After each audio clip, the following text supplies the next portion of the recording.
Good morning, students. Students, in our previous two lectures on chemical bonding and molecular structure, we have done with you electrovalent bond formation and the covalent bond formation. I told you that electrovalent bonds are formed by the transference of electron between the two combining atoms, whereas the covalent bond is formed by mutual sharing of electron between the two combining atoms. I told you that most of the discussion in this chapter will be for the covalent bond, but before we start discussing the covalent bond formation in detail, we will first of all discuss with you the coordinate bond and some other topics to get you accustomed with the various concepts which will be used in this chapter.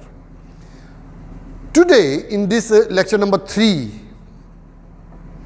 we will be starting our discussion with the formation of a coordinate bond or the coordinate bond. Students, the coordinate bond, this is also known as co-ionic bond. It has been discussed with you in the class 10th also. What is a coordinate bond? The bond which is formed in between the two atoms in which the shared pair of electrons are contributed by one atom but are used by both the atoms. I repeat, the bond which is formed between the two atoms in which the shared pair of electrons are contributed by one but are used by both the atoms. Coordinate bond is also known as the dative bond. This is also known as a dative bond and is represented by single-headed arrow from donor towards the acceptor site. Am I clear? The coordinate bond involves the two steps. First is the ionic bond and then the covalent bond. So, this bond is also known as co-ionic bond. Am I clear, student? This is also known as a co-ionic bond. Now, if I ask you to define coordinate bond, so the bond formed in between the two atoms, the bond formed in between the two atoms, in between atoms in which shared electron pair is provided by, in which shared electron pair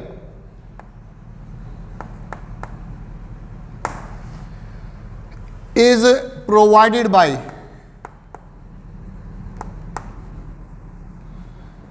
one of combining atom, one of the combining atom.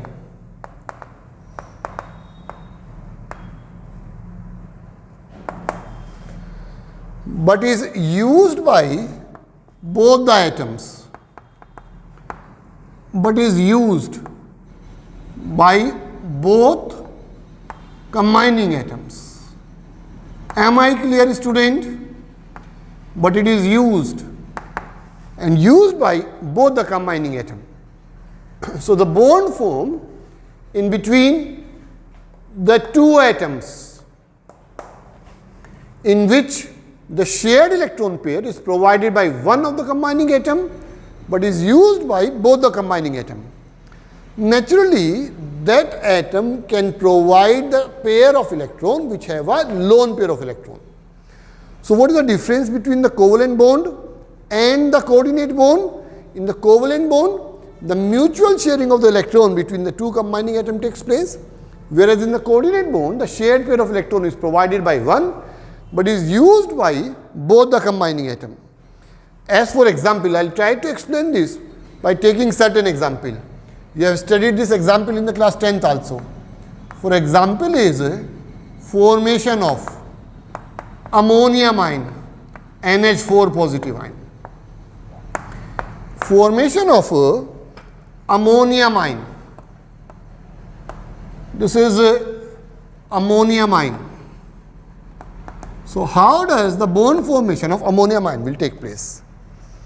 In ammonium ion, nitrogen atomic number is 7, configuration will be 2 and 5. Hydrogen atomic number is 1, so electronic configuration will be 1. Now how does this bond formation takes place? This ammonium ion will be formed by the combination of ammonium ion and the hydrogen ion.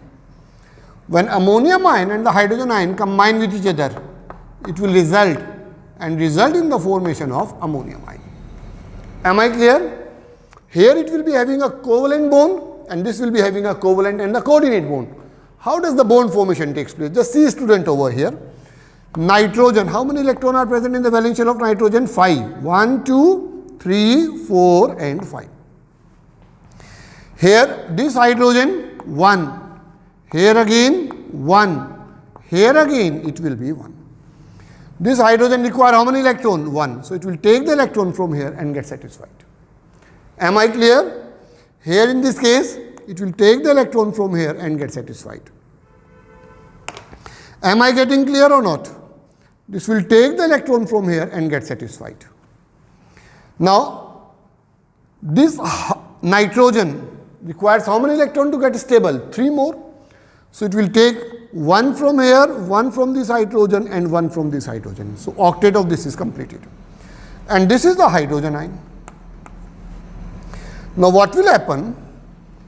This hydrogen ion, after this must have been formed by the loss of 1 electron. This hydrogen, if it loses the 1 electron, it would have resulted in the formation of a hydrogen ion. Am I getting clear? So what will happen? This hydrogen ion will be using this pair of electrons from nitrogen. In return, the nitrogen won't be taking anything from the hydrogen.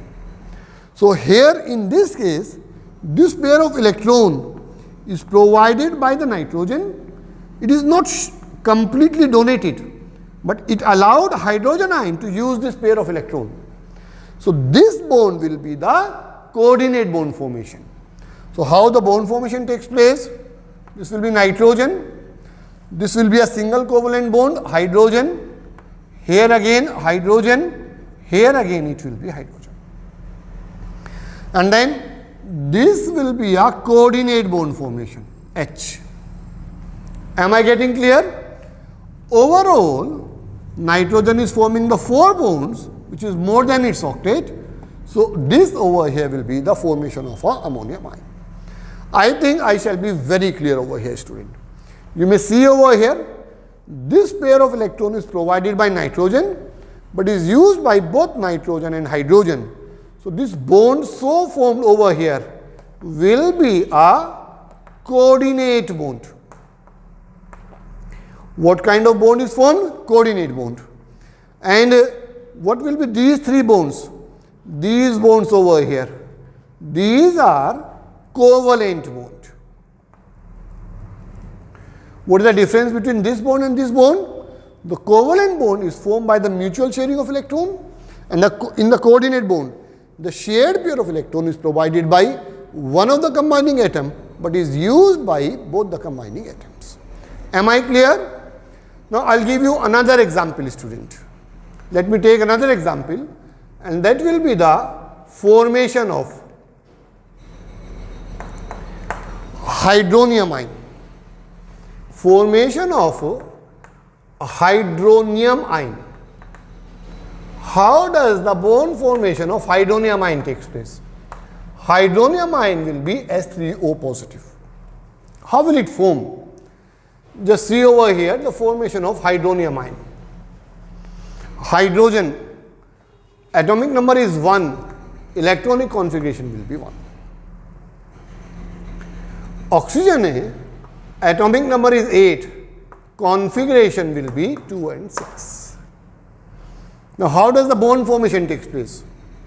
Here in this case, the water molecule will combine with hydrogen ion,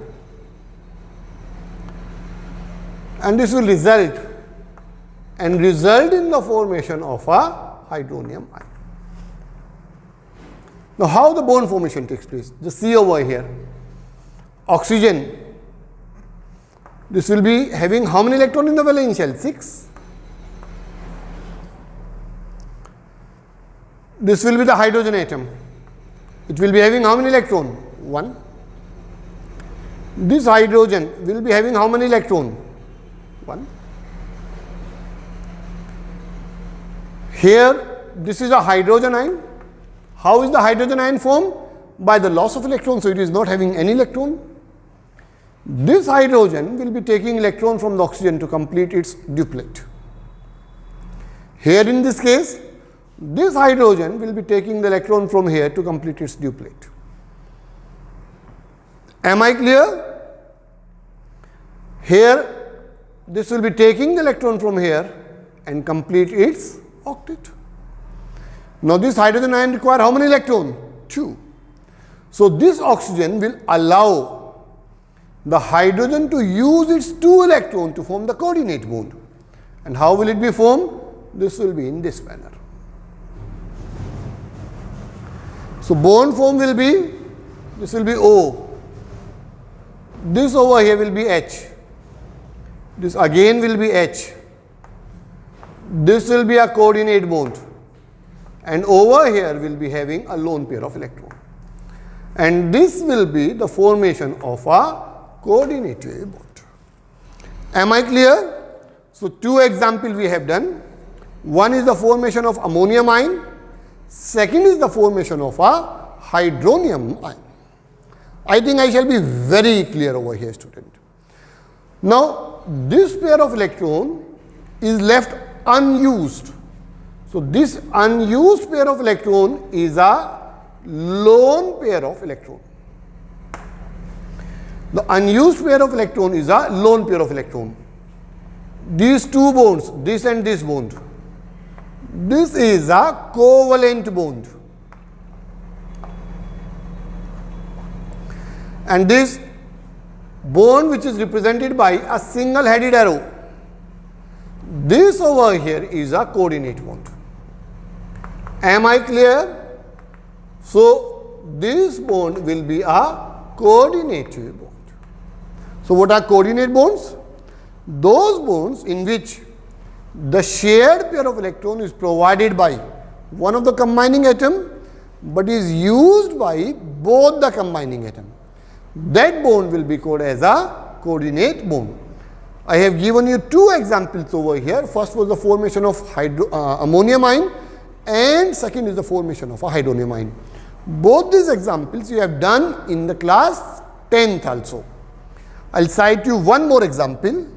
Formation of compound or the combination of the compound NH3 and BF3. So, how the coordinate bond will be formed in the compound NH3 and BFO3.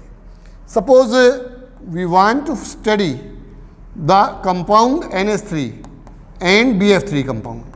So, how do we form the coordinate bond in this? Just see over here, student. Nitrogen, atomic number is 7. Configuration over here will be 2 and 5. Yes, hydrogen, atomic number is 1, configuration will be 1.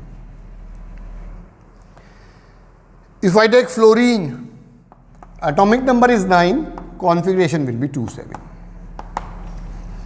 Now, how is the formation of the compound NH3BF3 takes place? You may also write down the compound in this manner, NH3 and BF3. In many of the books, it will be written in this manner, because over here it will be the formation of a coordinate bond. Nitrogen, how many electrons are present in the valence shell? 5. 1, 2, 3, 4, 5. Here it will be hydrogen. Here again hydrogen. And here again it will be hydrogen. Yes?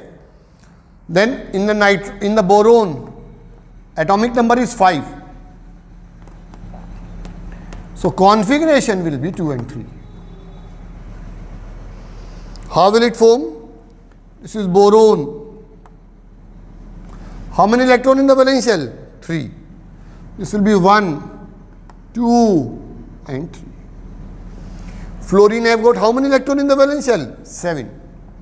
This will be 1, 2, 3, 4, 5, 6 and 7. Am I getting clear?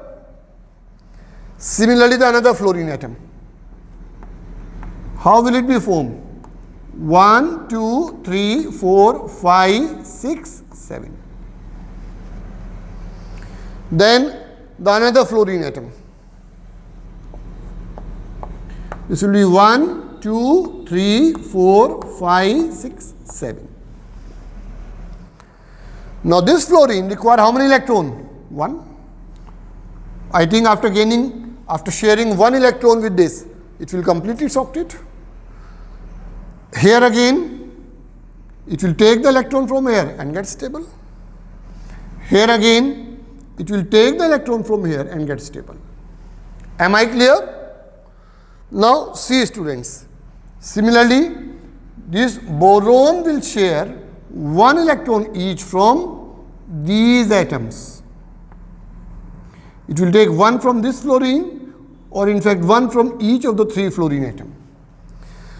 Here the octet of fluorine is completed, but the octet of boron is not completed. Now see over here, this hydrogen, it will take the electron from here and complete its duplet. Here in this case, this hydrogen will take the electron from here and complete its duplet. Here, this hydrogen will take the electron from here and complete its duplet. Nitrogen require how many electrons? 3.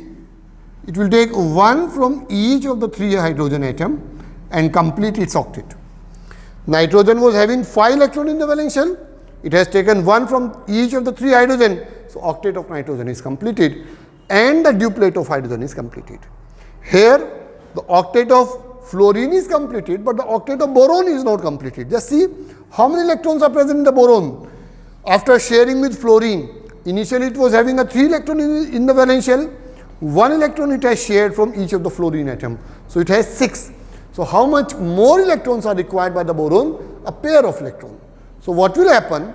This boron will take the electron from nitrogen, or I'll say nitrogen will share or allow its pair of electron to be used by boron and resulting in the formation of a coordinate bond. So what type of bond will be formed over here? This will be nitrogen, hydrogen, here again hydrogen, hydrogen, this will be boron, this will be fluorine, this again will be fluorine and this will be fluorine. So you may see over here what 2 types of bonds are formed. This over here will be covalent coordinate bond over here. So student, this is how the formation of coordinate bond will take place. Now, regarding the characteristics of the coordinate bond, remember, as far as the coordinate bond is concerned, they can be solid, liquid or gases. So if I talk about the general characteristics of coordinate bond, general characteristics of coordinate bond over here, general characteristics. The first one is they can exist as solid or liquid or gases. So first one is they may exist as solid, liquid or gases. I told you electrovalent compounds were crystalline, solid, whereas the coordinate compound here it may be solid, liquid or gas. Now second property is their melting and boiling point. Melting point and the boiling point. Student, the melting and boiling point of ionic compound was high. Covalent compound was less than the ionic compound. Here their melting point will be in between the ionic and covalent compounds. Am I clear? So melting and boiling point will be more than covalent compounds. It is more than covalent compounds, but less than electrovalent compounds. More than covalent compounds, but less than electrovalent compounds. More than covalent compound, but less than electrovalent compounds. Am I clear? Regarding their solubility, normally they are insoluble in the polar solvent, but are more soluble in the organic solvents. So, regarding their solubility, or I may also talk about their stability, they are less stable than the ionic compound, but more stable than those of the covalent compounds. So, regarding their solubility, less soluble in polar solvent. They are less soluble in polar solvents, but more soluble in organic solvents, but more soluble in organic solvents. They are more soluble in organic solvents. Am I clear? Less soluble in the polar solvent, more soluble in the organic solvents. Regarding their reactions are molecular and they may show isomerism. Their reactions are molecular. Their reactions are molecular. And then they may show isomerism. In fact, the coordination isomerism will be the chapter which will be discussed in the class 12th. They show coordination isomerism. They show isomerism. They show isomerism. So these are some of the properties of the coordinate compounds. So students, in these 3 lectures we have discussed by now. In the first I have discussed with you the ionic bond, covalent bond in the second one, and the coordinate bond in the third one, along with their general characteristics. Now from the next lecture we will be starting certain failures of the octet rule, certain more terms which will be used in this chapter, and then in the further lecture I will start discussing with you the major concept of the formation of a covalent bond. I hope you must have understood the lecture of the day, in which basically was the repetition of the class 10th lecture, as you have done the formation of coordinate bond in the class 10th also. So hopefully you must have understood this. I would advise you to please make the notes of this. We will meet again with a further discussion of this chapter in the next lecture. Till then, thank you.